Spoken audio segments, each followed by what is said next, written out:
Hi, Dad. Hi there.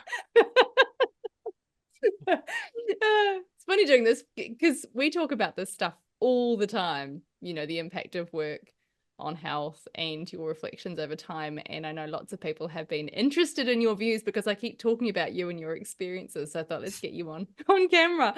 Okay. Yeah. To get started, tell me a little bit about your background, or tell people who'll be listening about your background. It was pretty standard background. Did accounting at uni, and then did some work as an auditor in a large firm in Christchurch, which was great. Lots of graduates working there, a lot of fun. Um, but then I didn't want to do that long term. I really wanted to work in business as and as accounting, um, because it's more interesting. You can see things going on. So, so that's where I tended to head. I worked in the transport business, manufacturing. I ended up in the seafood business at Sealord for about 18 years in the end. That was kind of like the major part of my career. And then I got to about 55 and my youngest left home. And I was starting to see signs of resilience getting a bit feeble, a bit thin in places. So I thought, no, now's the time to go. And in fact, yes, I want to go before they want me to, Yeah. rather Go than on my terms. the other way around, which was a good move. Yeah. And so after that, I did about 7 or 8 years of consulting and short-term gigs before I got a full-time job in the aviation business for about 2.5 years, which was an area I'd always wanted to work in. So I got that out of my system as well. Um, Worked myself to a complete standstill and said, no, that's it. I got to stop, got to stop. So I did. Yeah. And I'm very happy to have stopped. But it was a great career. I look back and I think I was very lucky that I had work that was totally satisfying, totally fulfilling, extremely interesting. There was always stuff going on. Somewhere like Sealord, if I happened to be down there working on a Sunday, a vessel would come back after 6 weeks away, and there'd be lots of bustle and hustle going on. And I just loved all that sort of stuff. You could go out the door and there'd be things going on and things happening, and that's the sort of environment I liked working in, and working in a senior team um, where you were part of the team and you learned that there were certain things you brought to the team that the others didn't. And so where the marketing guys might put deals together at 3 a.m. in the morning after many red wines, you'd think, I don't want to do that. But that's good. I'm pleased they do, and they love it. Yeah. And they probably think the same about my job. And that's what it was. It was all about being part of a team. Yeah, a lot of respect. So in reflection, like looking back in the 90s and, almost in comparison to now, what was it like being a senior leader? Um, yeah, quite different, I think. Uh, Very much paper driven. You So know, funny to think about now, it, and like paperless yes, offices. it was. Yes, it was. In some ways, it was a bit of a paper war, and you're a master of your filing cabinets and all that sort of thing. And yes, it's surprising how quick that died out. You stopped keeping paper, um, and I think yes, the most memorable part of that in terms of the culture of the time was the family trip we did to the States in about 97, 98. And we're away, was a big family trip for us, and we're away for 4.5 weeks. And during those 4.5 weeks, as CFO of a business which in today's dollars, both in assets and revenue, was like $1 billion company. Wow. Um, I had no contact for those 4.5 weeks with work. So I didn't call anybody, nobody called me. And there was no expectation to. It was completely, in fact, it was so normal. I've only just realized recently that I was able to do that. That's so incredible. Yes, there was no hassle, no worry. I never thought about work. I mean, I was, usually after a holiday, I was quite keen to get back because it was lots of stuff going on. It was always interesting, which was quite good, really. Yeah.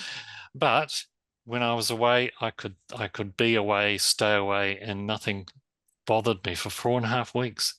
It's And no, remarkable. and no one thought anything of it. It was just normal. Yeah. Now No one you rang you get with a crisis. no, no, not at all. No one rang me to ask me questions about anything. No, no, it was just yeah. And so yes, I've been out of the workforce now for about 10 years. But from what I gather and from what I hear from people, in fact, just this morning, I was having coffee with some guys, and one of them was a recently retired policeman. And he said that sometime in the last 10 years, um, he'd, uh, he'd had a burnout. He was quite matter of fact about it. And he said, "Oh, I just went home for a week." So I sat there and thought about it. But what do I need to do? This is not good. So he said, "I need to deal with that phone." They get a separate police phone, I think, separate from their personal one. So he said, I started leaving it at work. Just came home and left it at work because he said I would be there on the weekend and I'd look at it and I'd see an email or in the evening and I'd get annoyed about something and it would destroy my evening. He said it would be complete rubbish, nothing of any importance at all. And I said, no, that's exactly what I was finding when I stopped work back in about 2012. That was just when emails were starting to be much more prevalent on your phone. So you were expected to be available all the time.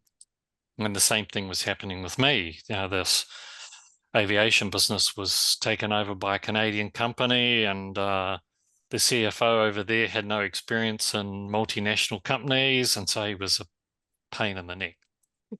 And yes, I remember getting an email from him on the weekend, and it completely destroyed my weekend just because I was really annoyed and wound up about it and thought, this is not good. This is not good at all. So I can see why people feel overwhelmed or they just never get away from it these days, and that there's the expectation that they will be there, that they will answer an email that someone sent at midday on Saturday. They'll answer it by Sunday night or something like that, or they'll have seen it. Someone will ask them on Monday morning, so did you see the email? And this sort of thing. And it's insidious. Yeah. And I can see what it's doing to people. Yeah. I remember one of the things that you talked about, back during when you were working was also the intensity of work. And that's been something you've given quite a lot of thought to. That's interesting. That yes, I found over the years that my resilience slowly went down. So by the time I jumped out of that senior role at Sea Lord, I was starting to find that I'd start off on a sunny morning, same as ever, and some minor thing would happen, and I'd feel really stressed, and I'd go, "What's that about?" And that started to happen more and more often. And so I kind of thought, this is not good. There's something going on there that I don't understand. And so since that time, and so I've had to deal with that ever since. In fact, I'm still kind of dealing with it really in a kind of PTSD sort of way. And so looking back and saying, well, how did I get in that situation? Because in fact, the culture at Sea Lord was in fact very benign. I was very lucky. There were lovely people to work with. I worked with 3 different CEOs. We all got on well. It was just a fantastic environment. Every so often, there'd be a dickhead who would make your life stressful. And I think you find those anywhere. Yeah. At times you think, I'm out of here. You think, no, that's not going to be any good. I'll just go and find them somewhere else. So, but I thought, well, yeah, that happens occasionally. Yeah. But I thought it had to be more than that. So in the end, I decided that it was simply, yes, the intensity of it. That, in fact, you put so much into it, you don't think you're stressed, but in fact, it must be building up. Yeah. And I think that was probably the biggest culprit of them all. Though there was stressful times, but I think it was the intensity as well. So I think you have to somehow manage that as well and find ways to get away from it. There we go, back to the getting away from it again and getting a break from it. Because I'm thinking, a lot of the normal advice I mean, look, even I give it this idea of, leaving loudly, for example, and telling people, but you had all those rituals. Like, I remember you used to come home and, 6 o'clock and dinner be on the table, and, we'd all sit around as a family. So it's not like you were at your desk, 12 hours a day, although I know you, on some mornings you did leave super early and then come back and have breakfast and then go back to work. But so, and you used to go swimming at lunchtime. And so there were lots of things in place that on any sort of normal self-care list, you'd be like, he was doing it all.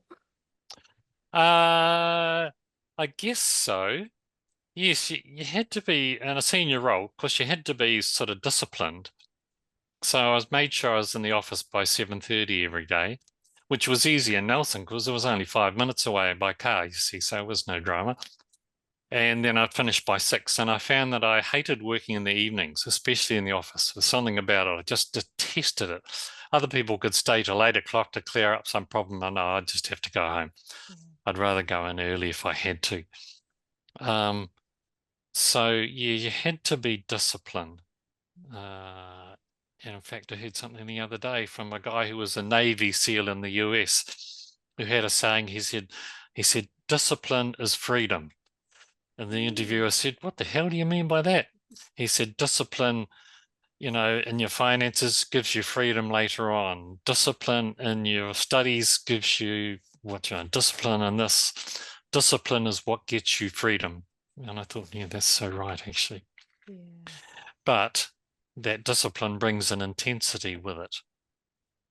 And conscientiousness, I suppose, being really conscientious, bit of perfectionism.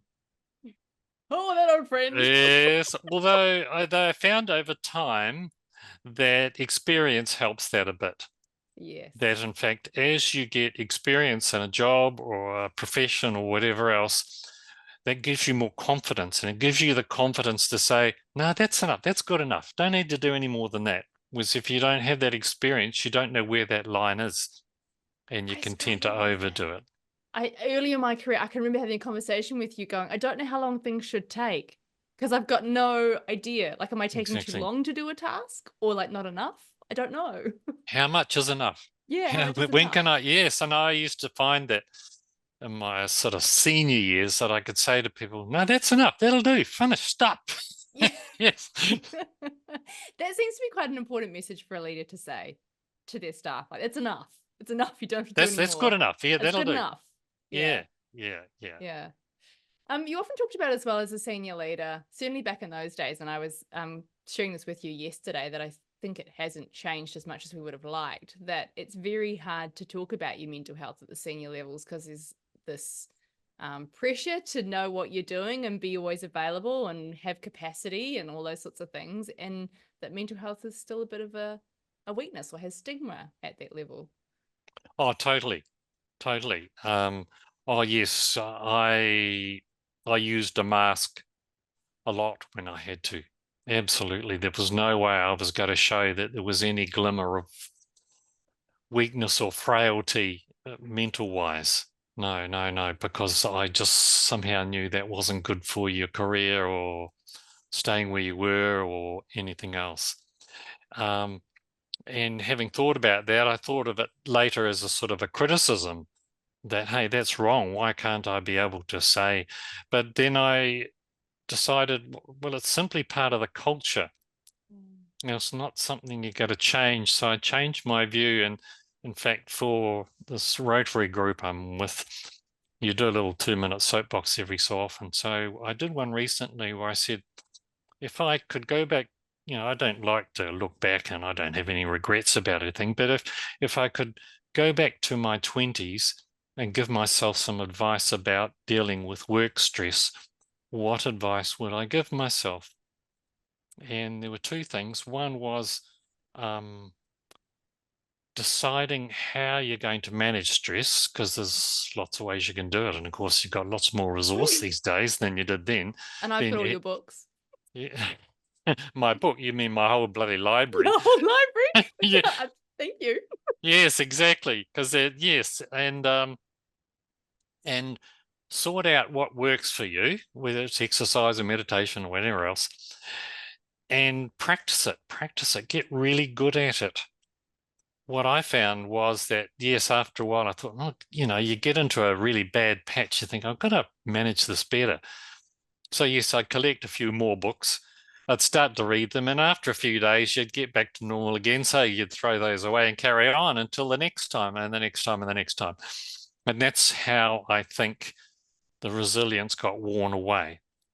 Whereas I think if I'd had a way of managing stress, it wouldn't have got rid of it. It's always going to arrive, whether you like it or not. It would have taken the peaks out of it. And therefore, I would have been able to ride through them a lot easier and come nowhere. I wouldn't have had to pick up the mask as often. So I think that's one thing you need to do. And the other one, there was two of them. The other one would have been to find a mentor or two who understands your environment. Your partner you might have a very supportive partner, but give them credit. They have no understanding, no feeling for the environment you're in. They can help you, sort of settle down a bit. But you need someone who can give you perspectives and say, yeah, I came across that once and this is what I did. Or look, just let it go. It's not important. At the end of the day, that's just who he is. That's just who she is. Let it go. Just someone to give you that perspective. And I thought about that more recently, and I thought, yes, actually, there was a CEO I worked with and who lived in Nelson, and I could have approached him, and he could have been a mentor, because then it needs to be someone you can talk to with the mask off.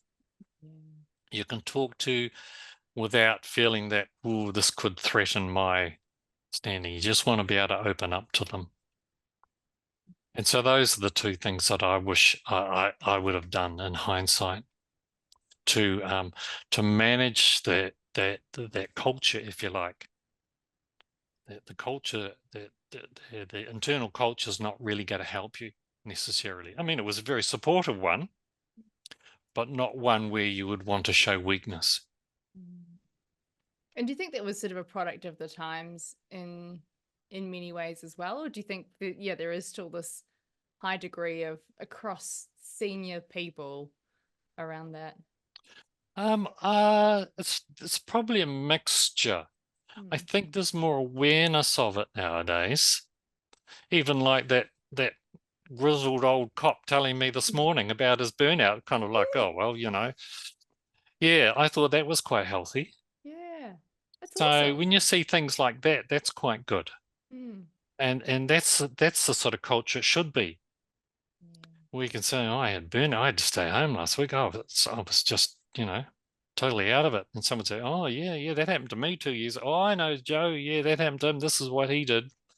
Yeah, no, that culture didn't really exist. No, if I'd said, look, I need a week out, I'm burnt out, it might have been, okay.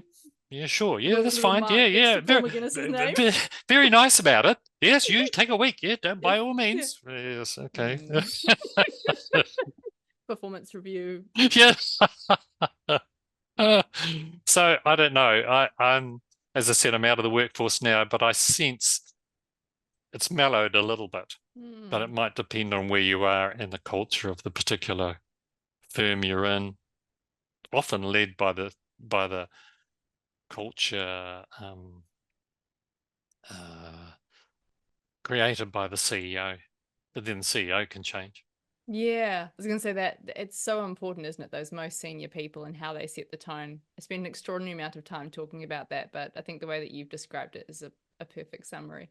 The other thing I want to talk about too is, you and I have this theory that there's no such thing as a functional organization. That's right. That's right. There's only levels of dysfunction. Yeah. Just a little bit dysfunctional to extremely, extraordinarily, totally off the charts. Yes, Rubbish exactly. basket. Yes. You should just say, how dysfunctional is your place? Yeah.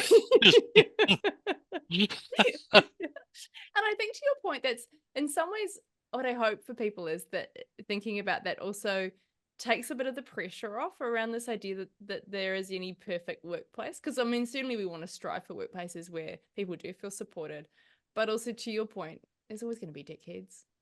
It's different. Absolutely. And there's always got to be stress, and there's always got to be crises. Yes. Technical, I didn't have too much trouble with sort of technical type crises. If I didn't know about something, I'd go and study it up. And if I still didn't understand it, I'd get someone else to do it. Brilliant. Yeah. And very occasionally, especially in an accounting environment, you'd have a major crisis if you found you had made a mistake or one of your team had made a mistake.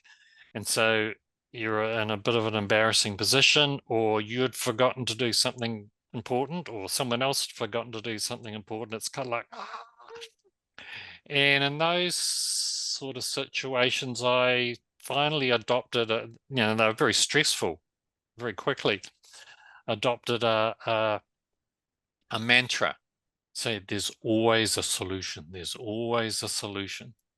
And sometimes you had to be a bit devious, and paper over the cracks. But and I was amazed how often you would find a solution. If you really stopped and said, no, there's a solution somewhere, I'm going to find it. Yeah. There's a lot of hope and optimism in that approach, though, as well, which I think is really good. In fact, you can use it in real life sometimes. Oh my gosh, all the When time, things right? seem really, really, you got into a real hopeless situation, or just things seem terribly stressful, and you think, hang on, there's a solution here somewhere. Look for it, think about it. You see a lot of the current work environments. Do you sense that they're a lot different to what mine would have been in the That's a good question. 80s, 90s, 2000s? Yes. Yeah. I think they're more frantic. The rate of change, I mean, you will know better than me, but I feel like the rate of change and the pressure on people and the globalization and the technology, and it sounds very doomsday as I say this out loud. But my sense is that the pace has just got frantic, and the expectation is therefore a lot higher. The pressure is a lot higher. That's definitely what I sense is going on. Looking in from the outside, you sense that it's a lot more frantic, busy, let out. Yes. And I don't think we're as protected as well because of the internet and our exposure to things. So, and I think you and I have talked about this.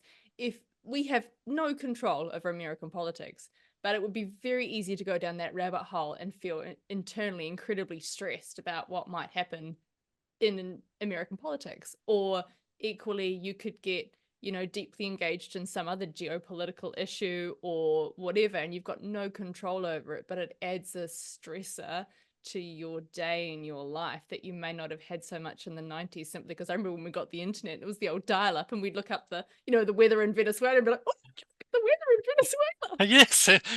And look, you can look up the flag of Colombia. Wow.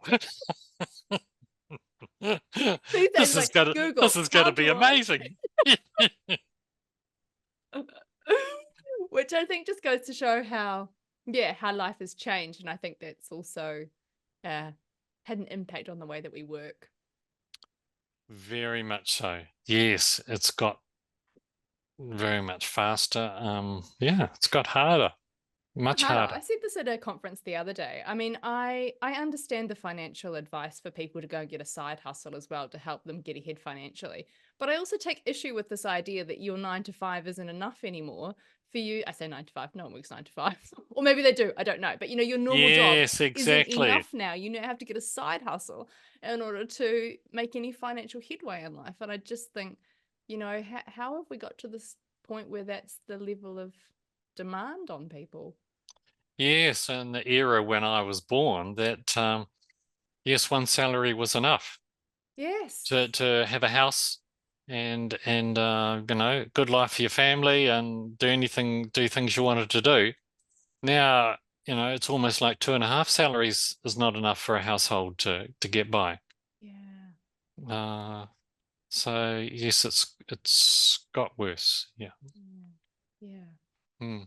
Tell me, from a retirement point of view, Well, what are the green shoots? What are we all working towards? Ah, well, that that varies a lot too, of course, depending on. I find that's a very interesting subject.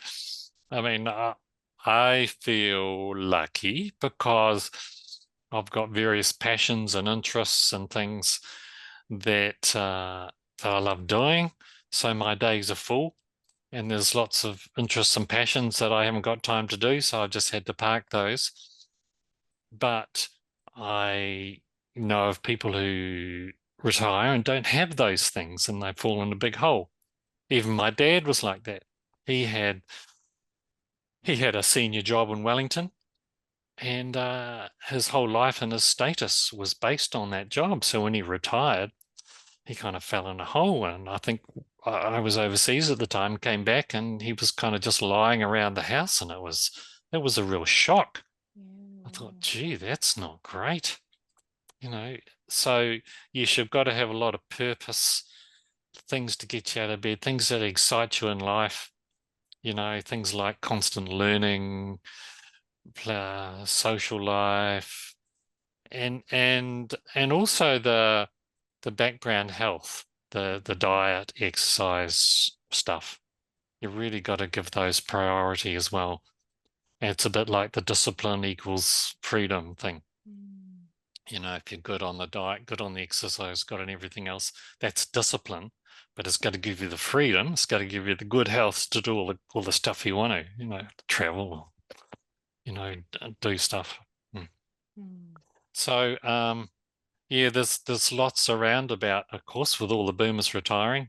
There's a huge amount of advice around, but there's a huge mixture. And of course, a lot of people keep working. New Zealand's one of the highest in the world for people working after 65 per capita. Really? Yeah, and some of that's necessity because of the economics. A lot of it, and I know quite a few people like this, work simply because they miss the whole social side of it, the whole purpose in life to get up and go and do something. And yeah, I mean, there's lots of advice out there, but I think finding, the discipline for the basics and finding things that kind of get you out of bed in the morning and keep you interested are really important. And it would seem to me the time to plant those seeds is now, not Oh, the day yes, you retire. not the day no, definitely not, definitely not. Oh, I mean, it's possible. Yeah. I do know people who have retired and gone off and done something completely different and just loved it. But no, if you can kind of be thinking about that beforehand, it does help. And well, maybe I was thinking in your case, like, you took up learning to fly during your later years. Yes. And then in retirement, that's now turned into learning French. So it's not necessarily the same thing, but it's making the space for learning new things. I think so. Yes, I think it's quite good to, yeah, I think you should be prepared to take up new things. Yeah. I read something somewhere about a guy who was in his early 60s and he nearly died from something, and he completely changed the way he looked at life. And he was now 70 and he'd taken up violin or something at 67, and he'd just done his first concert in a pub. And he says, I'm probably crap. He says, I'm probably crap at it. And he says, maybe in 2 or 3 years, I won't be able to do it anymore. He says, that's fine. I'll put it aside and I'll do something else. That's amazing. But he was living life to the full because he had almost lost it, And I thought, wow, that's an interesting way to look at it. So no, maybe it doesn't matter too much if you get to retirement and you haven't had time to really, get into activities and passion. I think you do need, though, you can be watching the basics all the way through. I was lucky that in my late 20s, we shifted to Hawke's Bay, and we didn't know anybody. We only knew one couple, and they were in a Harrier club. So we thought, oh, let's go do that. And that just got us into running. And I did that for the next 20 years. So that was lucky. That got me through that whole period of keeping good regular exercise. And social contact too. And social contact, but especially the regular exercise, because I'm sure it's during those 30s and 40s, that's where you lose the fitness, you put on the weight, and everything else. So Sometimes I think it was more good luck than good management, but hey, You did it. whatever. The main Yeah, thing. it got there. It got there. Got there. Oh, that's marvelous. And what sort of, in parting, what last advice would you give to people who are listening in, who are thinking, I am finding the workforce challenging at the moment? What sort of words of wisdom? Oh, just go back to my hindsight wisdom. You know, get really good at dealing with stress and practice it when you're not stressed. So if you find that yoga helps you, but you should be doing yoga every day, whatever it is, just do it, practice it, get so good at it that it's almost an automatic reaction when the shit hits the fan, which it'll do fairly regularly. And the other is, yeah, see if you can find a mentor who Yeah. you can open up to about work stuff Yeah. or work environment, especially the work environment, and someone who's a bit old and wise and who can just put you on the right track and just make you feel like, yes, it's normal, and hey, here's a few ways I could approach it, and or no, forget it, don't worry about it. As they say in French, laisse tomber, let it fall. Full. I love that. Laisse tomber.